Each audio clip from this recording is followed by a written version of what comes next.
अस्सलाम वालेकुम वरहमतुल्लाहि वबरकातुहू। दोस्तों हाणे असां अब्बासी ऐं जेकॾहिं मुंहिंजो चैनल पहिरियों दफ़ो ॾिसी ॿुधी रहिया आहियो त बराए महिरबानी मुंहिंजे चैनल खे सब्सक्राइब कंदा, बेल आइकन खे क्लिक कंदा ऐं जेकॾहिं मुंहिंजी ऑडियो पसंदि अचे त उनखे लाइक कंदा ऐं कमेंट बॉक्स में पंहिंजी राय खां आगाह कंदा।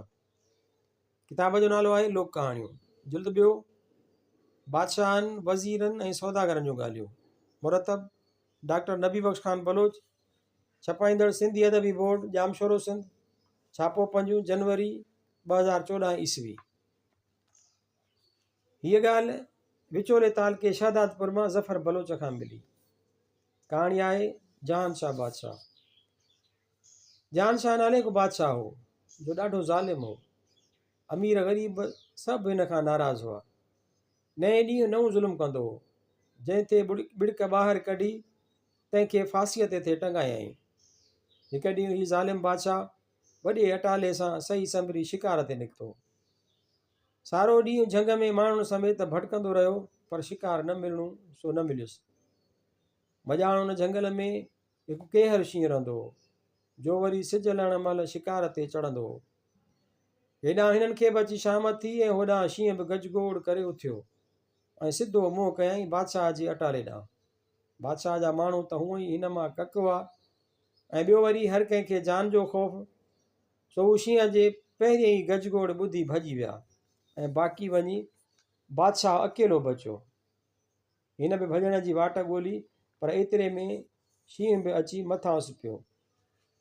उते बादशाह दिलि में ख़्यालु कयो त मरणो त हिकु ॾींहुं आहे, अॼु न त सुभाणे, सो छो न मुक़ाबिलो करे मुड़ुस थी मरिजे। इहो वीचार करे तलवार कढी बीही रहियो। कुदरत ख़ुदा जी सां शींहं सां विढ़ंदे विढ़ंदे हिन जी तलवार वञी शींहं जे पेट में लॻी ऐं हू उते जो उते मरी वियो। हिते ऊंदहि बि कुझु वधी वेई, सो जहानशाह बि पंहिंजे मुल्क मोटण लाइ घोड़े जी विख वधाई।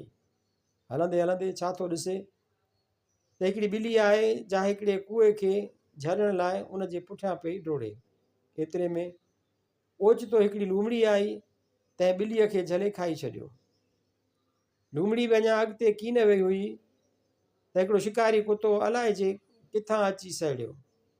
तंहिं वरी लूमड़ीअ खे खणी क़ाबू कयो ऐं ॾाढे मज़े सां उनखे चक में झले लोॾींदो उथी अॻिते हलणु लॻो। पोयां हिकिड़ो माण्हू घोड़े ते चढ़ियो पिए आयो। उनजो कुते खे ॾिठो सो अलाए जे कहिड़ो पूर पियुसि, बसि कढंदे ई कुहाड़ी कयईंसि मौत जे हवाले। अञा मुड़ुसि ॿ क़दम अॻिते ई कीन थियो त संदसि घोड़ो थाॿो खाई किरी पियो ऐं पाण उछलिजी उन जे अॻियां धू वञी ॻाटे भर सटियो ऐं घड़ीअ में सॼो बुत रत छाण थी वियुसि। जहानशाह उहो समूरो नकाह ॾिसी अचरज में पइजी वियो त मां ॾिसो ख़ुदा जी कुदरत, हर कंहिंजे मथां को न को आहे। मूं बि ॾाढियूं बुराइयूं कयूं आहिनि, छो किथे न किथे आउं बि ज़रूरु लोड़ींदुसि। उन वीचार ईंदे ई अची मुड़ुस खे डपु वरायो। जहिड़ो तहिड़ो राति उते झंग में रही पियो ऐं सॼी राति उन वीचार में वेठे वेठे मथां अची ॾींहुं थियुसि। पोइ उथी कंधु हेठि करे घोड़े जी वाघ वठी आहिस्ते आहिस्ते पहिरें पंधु हलंदे हलंदे ॾींहुं लड़ी अची पंहिंजे महिलात में पहुतो। उनखां पोइ बादशाही अमीरनि वज़ीरनि मां चइनि चङनि जे हवाले करे पाण गोशाए तो वेही पंहिंजनि गुनाहनि जे बख़्शाइण लाइ राति ॾींहुं इबादत करणु लॻो।